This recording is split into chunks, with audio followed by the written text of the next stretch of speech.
Thank you so much, dear friend. Thank you so much, Eddie, Prime Minister Ramar. Thank you, and thank you, Albania, for hosting us today.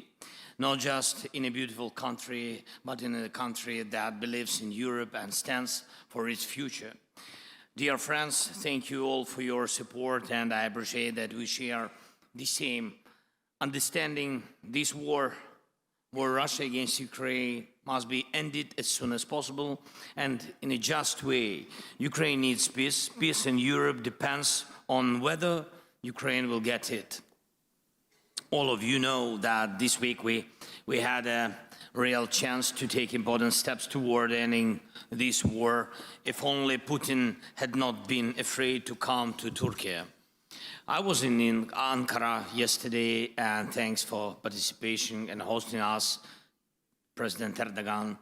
And I was ready for a direct meeting with Putin, whether in Ankara or in Istanbul, and not just for a meeting, but to resolve all the important issues, to my mind. But he didn't agree to anything, Putin. And you can also see that the Russian delegation that came to Istanbul is of a very low level. None of them are people who actually make decisions in Russia. Still, I sent our team to Istanbul, led by Ukraine's Minister of Defense, at least to see if those Russians can actually decide anything. Our number one priority is a full, unconditional and honest ceasefire. This must happen immediately to stop the killing and create a solid basis for diplomacy, first of all. And if the Russian representatives in Istanbul today cannot even agree to that, to ceasefire, to this clearly necessary first step, then it will be 100% clear that Putin continues to undermine diplomacy. If that's not the case, there must be at least some result today, starting with a ceasefire. The Ukrainian delegation has a mandate to make decisions. As we saw yesterday, Russia sent almost the same people it sent in 2022. This shows that Russia has not changed its basic approach. They make many statements, many threats, but solve nothing. They are doing everything they can to turn this Istanbul meeting into a staged, empty process, just like the ones in 2022. It's not us or Western leaders who are disrupting the negotiation, as the Russians have been claiming for years. It's Russians who send empty heads to the talks.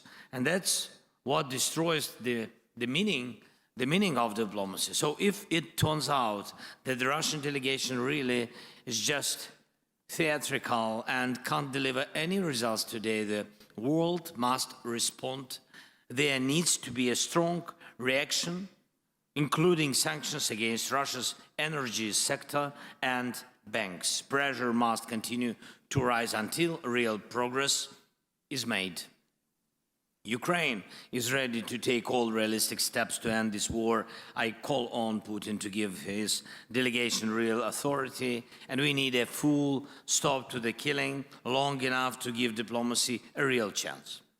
Secondly, we must build at least a minimum level of trust in the negotiation process. This can be done by releasing prisoners of war, returning Ukrainian children taken by Russia, and releasing civilian hostages currently held by the Russian side. Third, we need to clearly define which issues must be handled at the leadership level, not below. And we all know who makes the real decisions in Russia. Fourth, together with our leaders and together with the countries who are here with us today, we have begun to create a new security architecture for Ukraine and all of Europe. I thank everyone who is on board. Now it's time to move to very practical steps. And fifth, the United States. President Trump wants to end this war. We need to keep working closely with President and stay as coordinated as possible. Long-term US support is also essential. An American backstop is needed. It's important that we all work together on every level to make that happen. And of course, I will keep you informed throughout the day about what is happening in Istanbul and whether there is any chance the Russian delegation will take real steps to stop the killing and bring the war to an end.